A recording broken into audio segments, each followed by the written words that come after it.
صباح الخير، جمعة طيبة علينا وعليكم إن شاء الله. تعالوا نشوف الوصفة اللذيذة دي. أنا معايا دبس رمان وزيت، يعني دبس الرمان قد الزيت بالظبط. أديكم شايفين يعني إيه كوبايتين قد بعض. دبس الرمان قده زيت. هنعمل وصفة رائعة جدا النهاردة. يمكن تكون الوصفة متشابهة لوصفات عملتها، بس بتختلف في التتبيلة نفسها. شغلنا هيكون في الخلاط.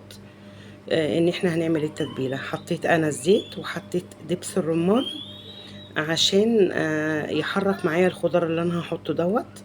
انا معايا زي ما انتم شايفين كده 4 طماطمات وسط، ومعايا بصلتين انا مقطعاهم، وفلفل رومي وفلفل حار ونص راس توم. عايزه انتي ما تحطيش فلفل حار ما تحطيش، كملي كله فلفل رومي. كده ده الخضار بتاعنا اللي احنا حطيناه بعد ما حطينا الزيت ودبس الرمان. وهحط 3 معالق معجون صلصة. وصفة فوق الرائعة وهايلة جدا، وبتمنى ان شاء الله تجربوها وان شاء الله هتعجبكم. معايا انا بقى التوابل الجافة اهو زي ما انتم شايفين. ده انا معايا هنا هيل، 10 فصوص هيل اللي هو ده الغلاف بتاعه انا مقشره، وبابريكا، كمون، كزبرة ناشفة، فلفل اسود، ملح. كل حاجة معلقة هرمية، وطبعا الملح مسألة نسبية ليكي. خلاص حطيت كل دوت وهطحنه في الخلاط زي ما انتوا شفتوا كده. الطحن في الخلاط. انا معايا هنا فراخ مقطعاها كده زي ما انتوا شايفين، يعني مش تقطيع، شقاها عشان اعرف الشقه دي ادخل التتبيله اللي في الخلاط دي فيها. سبت انا جزء قدامكم كده عشان اشرحه. يعني انا بشرح كده زي ما انتوا شايفين بالسكينه، مش عايزه اوصل للاخر خالص، بس افتح اماكن ان التتبيله تخش بسهوله زي ما انتوا شايفين كده فيها. هناخد بقى جزء من التتبيلة. طبعا الفراخ مغسولة ككل مرة ومنقوعة في المنقوع الملح بتاعها. مية وملح وسكر وليمون، واتصفت وبقت زي الفل زي ما انتوا شايفين كده. نزلت بنص التتبيلة ان انا بحاول ادخل، بصوا زي ما انتوا شايفين كده في الفتحات التتبيلة نفسها. وطبعا هي بتشرب من تحت زي ما انتوا شايفين كده، بصوا في التتبيلة. وصفة سهلة جدا. نبعد بقى شوية عن سلق الفراخ وتحميره، وهنخش في وصفة فوق الرائعة. انا بقى معايا هعمل الوصفة النهاردة بتاعتي في صاج. شوفي انت كمية الفراخ اللي هتعمليها اللي هتتحكم فيكي. في صينية، في صاج، اللي انت هتعملي فيه ايه. لكن انا معايا الصاج هنا عشان انا معايا فرختين مقطعاهم، الفرخة على جزئين زي ما انتوا شايفين كده، يعني الصدر مرتبط بالورك. حطيت انا كام بصلية كده مقطعاهم، وحطيت بطاطس. البطاطس حاولي ما تكونيش رفيعة عشان ما تتهرش منك. اهو احاول اظبط البطاطس كده عشان اعرف اريح الفراخ عليها وتكون مظبوطة. هنزل بالجزء الباقي من التتبيلة في الخلاط على البطاطس اهو. ننزل بايدينا كده، الله يبارك لك، يعني ايه اظبطي الدنيا. بصوا هاخد كده اهو. انا بشتغل بايديا يا جماعه. انا بديكوا وصفه ما حدش ليه دعوه، يعني سوري، يعني لا بايديا ولا بالاكلادور اللي انا حاطاه في ايديا، يعني المونيكير. انا بديك الوصفه. فانا ما بحبش حد يتدخل في حياتي الخاصه، او في انا عامله ايه او حاطه في ايدي ايه. انا محتوى نظيف ومحترم ومحتوى هادف، وبوصل لك الوصفه بكل ادب. زي ما انتوا شايفين معايا كده هبتدي ارص الفراخ. انا بحب اشتغل بايديا طالما الظروف مش سامحه، يعني مش مستحقيه ان انا البس حاجه في ايديا كلفظ او اي حاجه. كلنا كستات بيوت بنشتغل بايدينا.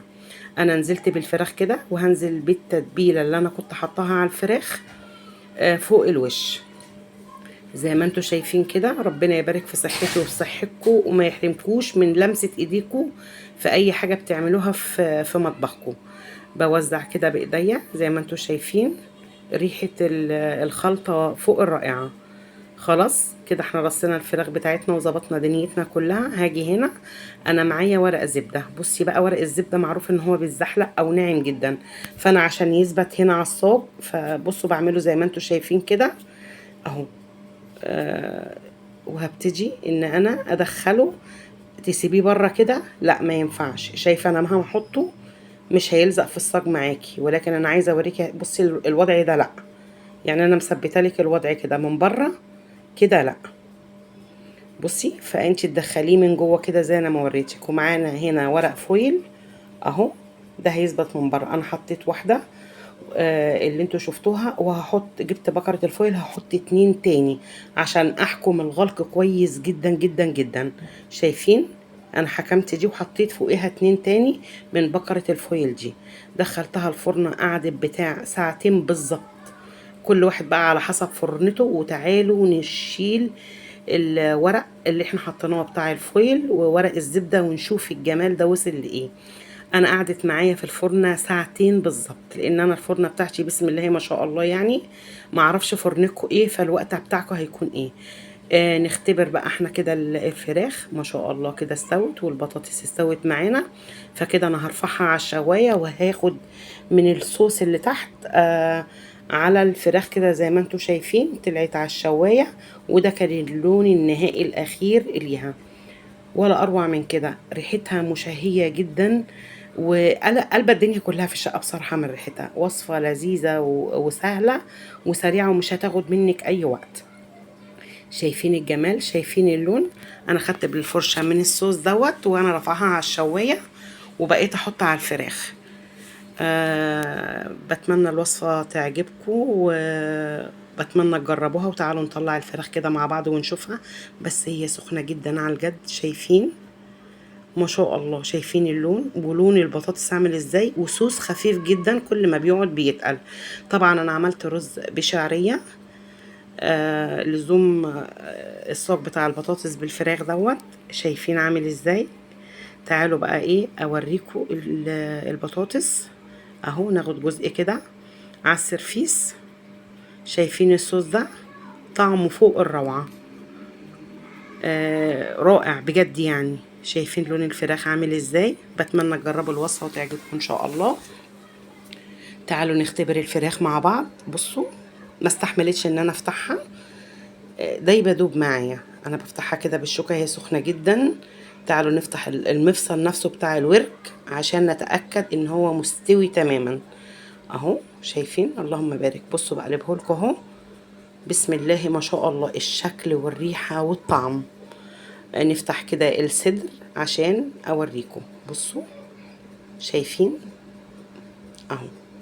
بصوا ما شاء الله. بصوا بيطلع بكل سهولة معايا في الشوكة ازاي. اللهم بارك.